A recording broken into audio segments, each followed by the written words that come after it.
안녕하세요. 투자하는 파파앤선입니다. 오늘은 GI텍 공모주 분석을 해보겠습니다. 기업 개요를 보시면 슬롯 다이와 슬롯 노즐을 만드는 업체고요.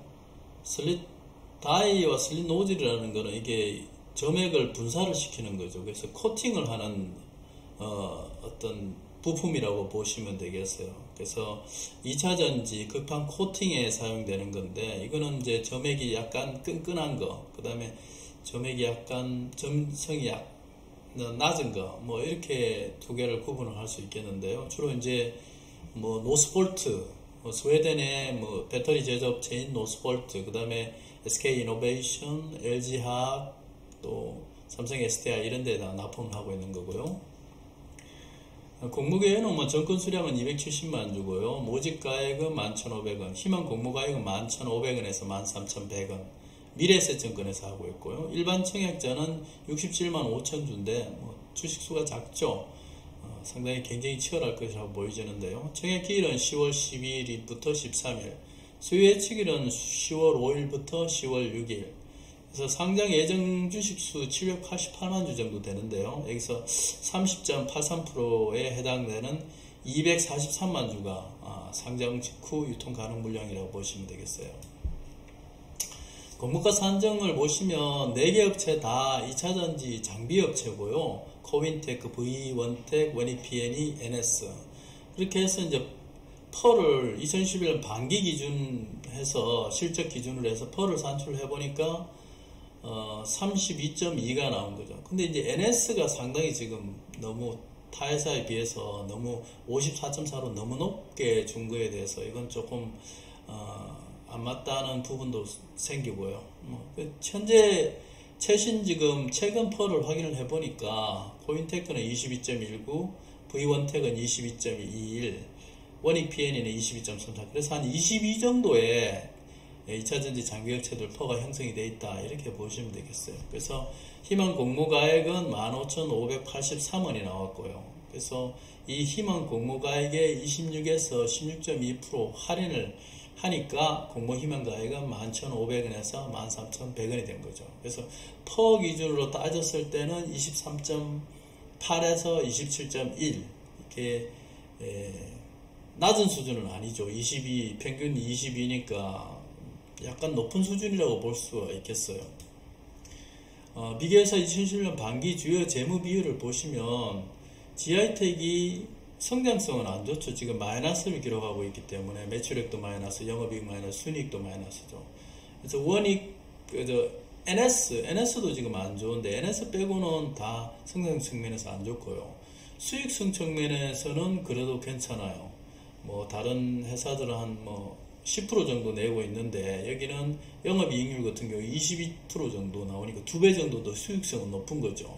수익성은 높다고 보여지고요. 그래서 2020년에 이제 성장성을 한번 보니까 2020년에는 매출액 증가율도 37.49%, 영업이익 증가율도 217.25%, 상당히 좋았어요. 근데 2021년도에는 왜 이렇게 안 좋을까 이렇게 보니까 이제 LG화학 및 SK이노베이션 간에 소송 이슈가 있었잖아요. 그러다 보니까 이제 그 관련해서 발주를 안 나오다 보고, 그러니까 이제 업체에서 실질적으로 반기 매출 성장이 이제 제한됐다, 이렇게 설명이 되어 있고요. 그리고 또 2차전지 성장에 대비해 20년 하반기에 이제 채용을 확대하다 보니까 고정비가 이제 증가된 부분들, 그런 부분이 반영이 됐다, 이렇게 되어 있어요. 그래서 이제 2021년 하반기부터는 본격적으로 이제 공장 및 라인 증설 효과가 나타날 것이다.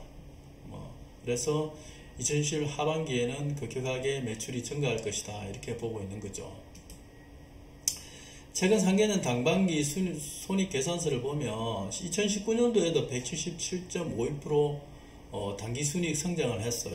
2020년도에 221.37% 성장을 했고요. 그래서 폭발적으로 성장을 한 거죠. 그래서 2021년을 환산하면 평균적으로 한 199.45% 정도가 나왔다고 봐야 되는데, 꼭 이렇게 나오리라는 보장은 없지만 일단 그 어떤 단기성 어떤 악재에 의해서 실적이 안 좋았던 부분이 회복이 되리라고 보는 거죠. 그래서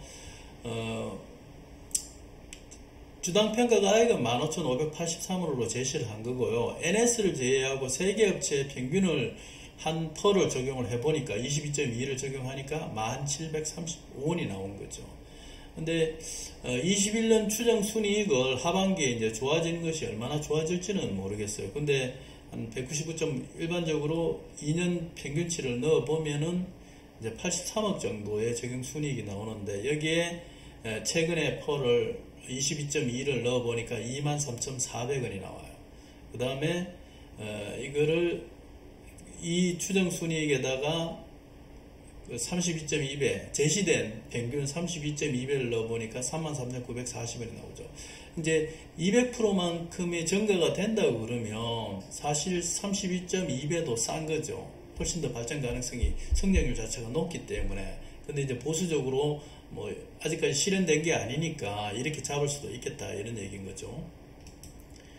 그래서 비교기업 대비 수익성은 영업이익률이나 순이익률은 2개 이상 높은 거고요. 근데 소송 관련이 있을 때문에 상반기에 매출이 부진했는데 하반기는 좋아질 거라 이런 얘기고요.